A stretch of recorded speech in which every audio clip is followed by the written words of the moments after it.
Hi అండి, welcome to unprofessional trials.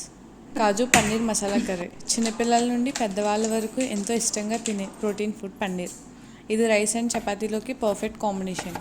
ఇప్పుడు ఎలా చేయాలో చూద్దాం. పన్నీర్ని మీకు నచ్చిన సైజెస్లో కట్ చేసుకుని పక్కన పెట్టుకోండి.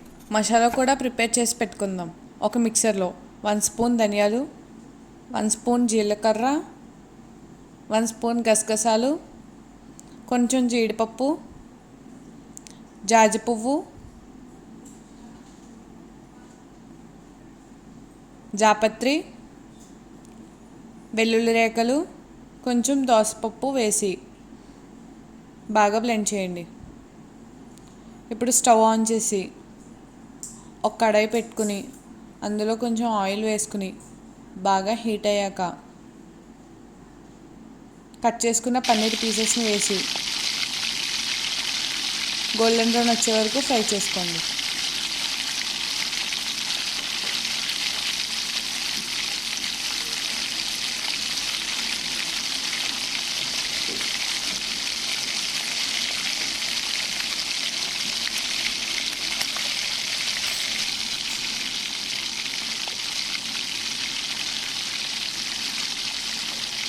ఇప్పుడు పీసెస్ని ఒక బౌల్లోకి తీసుకుని కాచి చల్లార్చిన పాలను వేసి కాసేపు నానబెట్టండి.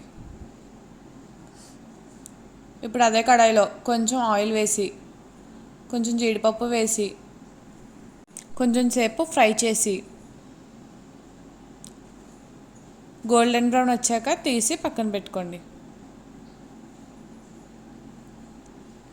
ఇప్పుడు అదే కడాయిలో ఆయిల్ వేసి ఆనియన్స్, మిర్చి వేసి 2 మినిట్స్ ఫ్రై చేసి టమాటో, జీడిపప్పు, కొత్తిమీర, వెల్లుల్లి రేఖలు వేసి బాగా మగ్గనివ్వాలి.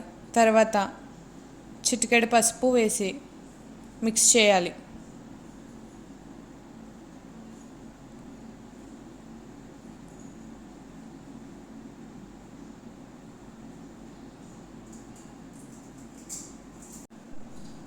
ఇప్పుడు ఆ మిశ్రమాన్ని మొత్తం చల్లారాక తీసి ఒక మిక్సర్లో వేసి కచ్చాపచ్చాగా బ్లెండ్ చేయండి.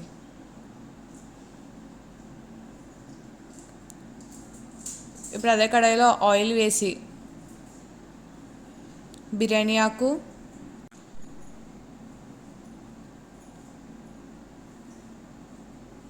జాజి పువ్వు, జాపత్రి, దాల్చిన చెక్క, షాజీరా, కసూరి మేతి వేసి 1 మినిట్ వేయించుకొని అందులో బ్లెండ్ చేసుకున్న ఆనియన్ పేస్ట్ని వేసి ఒక 5 మినిట్స్ వేయించుకోవాలి.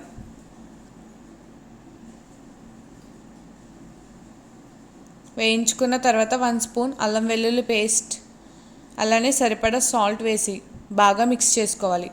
తర్వాత చిటికెడు పసుపు, 1 స్పూన్ కారం వేసి ఒకసారి మిక్స్ చేసుకోండి.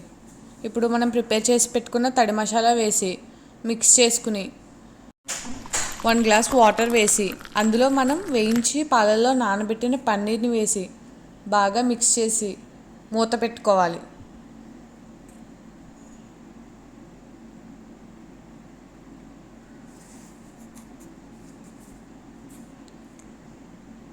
వాటర్ లేకుండా బాగా దగ్గరికి వచ్చిన తర్వాత వేయించుకున్న జీడిపప్పు, 1 స్పూన్ గరం మసాలా వేసి మిక్స్ చేసి లాస్ట్లో కొత్తిమీర వేసి ఒక 1 మినిట్ స్టవ్ మీద ఉంచి తర్వాత స్టవ్ ఆఫ్ చేసుకుంటే మన అందరి ఫేవరెట్ అయిన కాజు పన్నీర్ మసాలా రెసిపీ రెడీ.